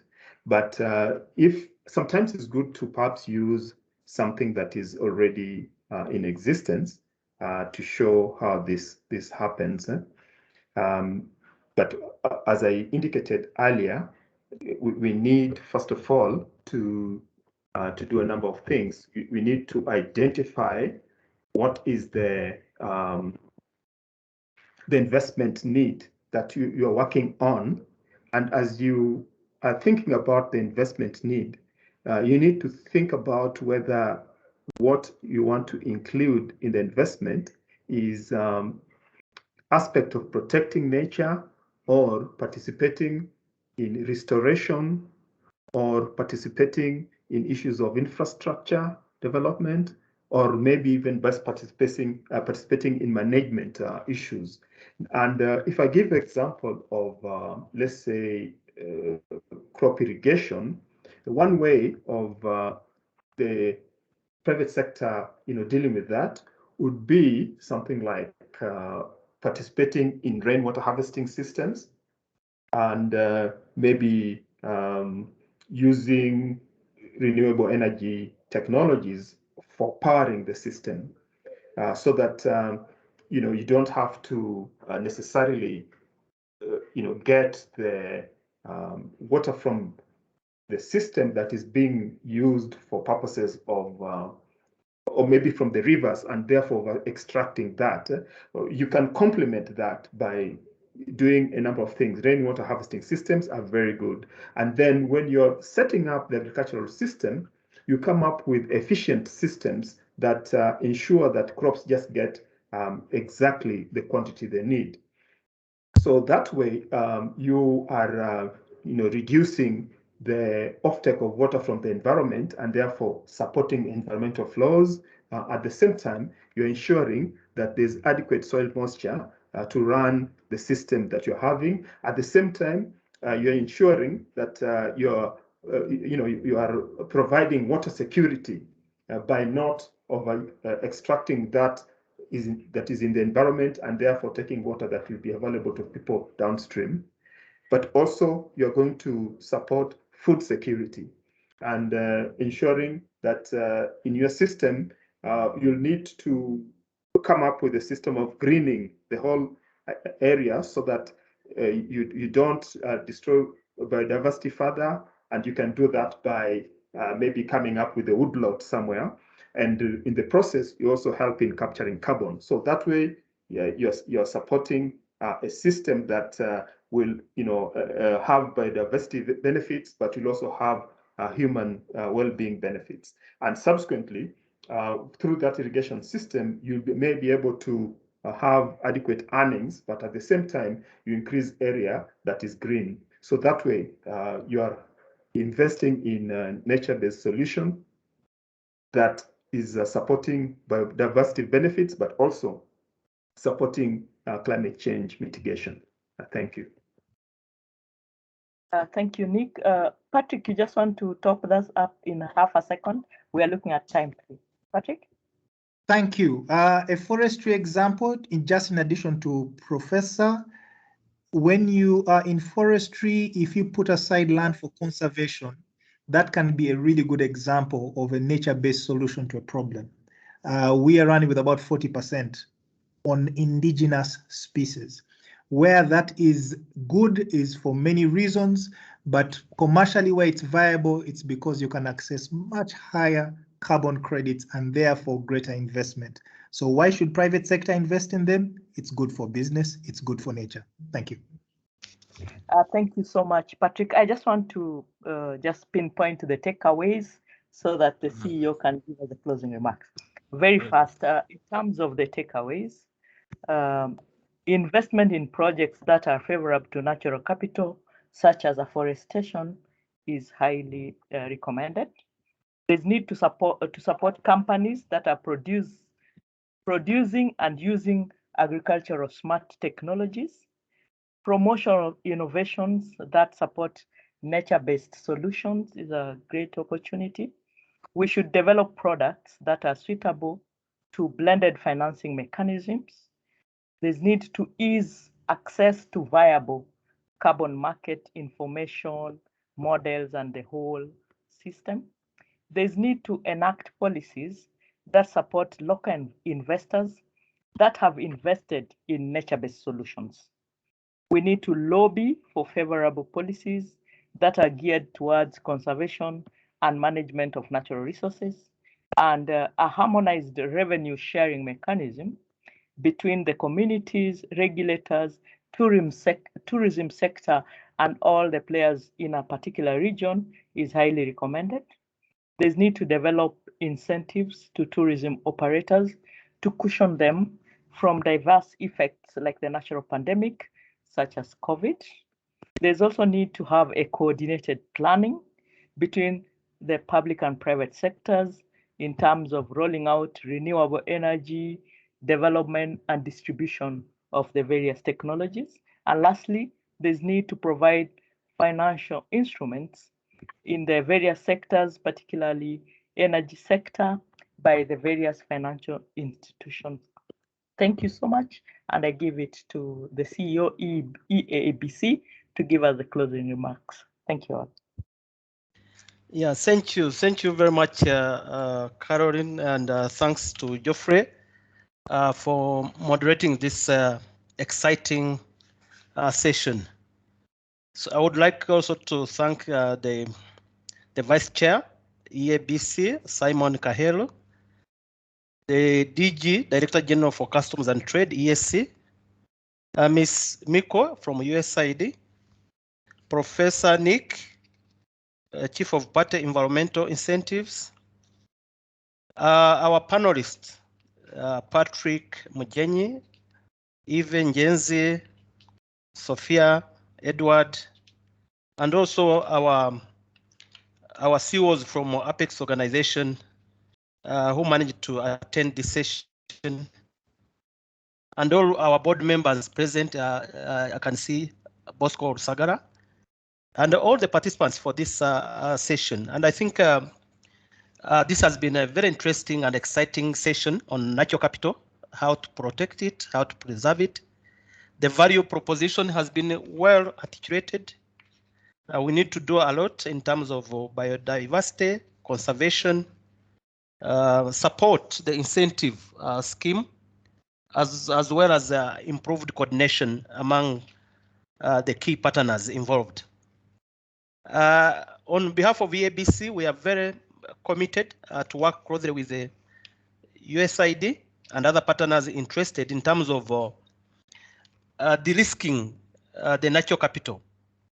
We've seen numbers, how much we generate, $10.9 billion US dollars per annum, and we can do more. We can do more once we take appropriate action and do a kind of monitoring system, put in place a monitoring system.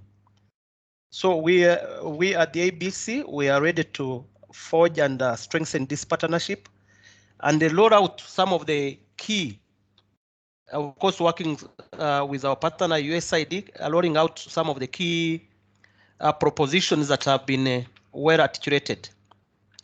Issues of access to carbon markets is very critical. Progressive trade policies to ensure that the nascent industries are protected.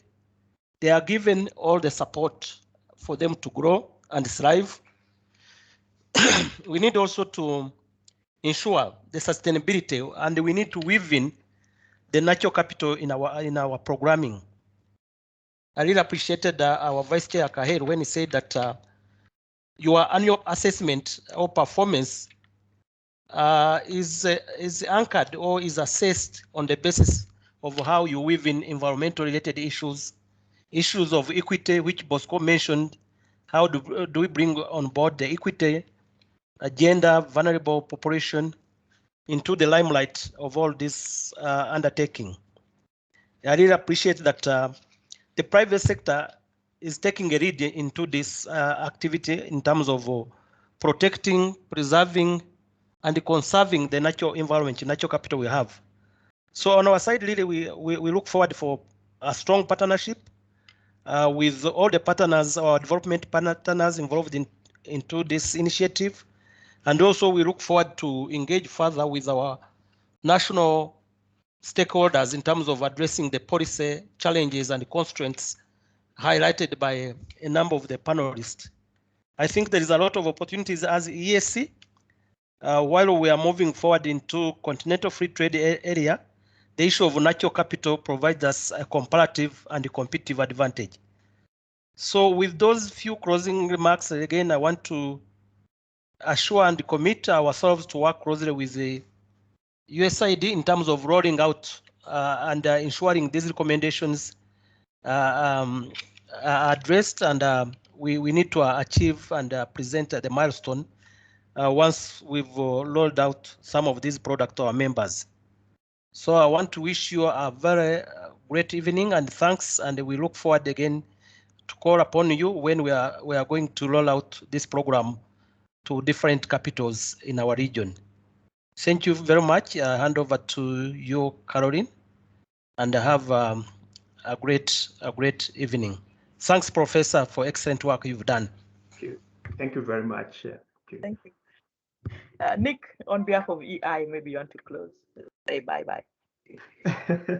Okay, thank you for that. No, this has been very engaging discussions with the private sector, and all the information that has been provided is really critical for us to figure a way to come up with appropriate actions, recommendations. And we can assure you that in the course of next month, when we have put together information, we'll reach out back to you so that you can participate in prioritizing some of the actions that we've based on your contribution and contribution of other stakeholders that we've been engaging along the way. So thank you so very much, EABC, and you're a great partner, and we look forward to really engaging with you. And in case you have, specific questions, maybe from members that need certain guidance, we are available to give support wherever possible. Thank you so much, and God bless you all. Bye-bye.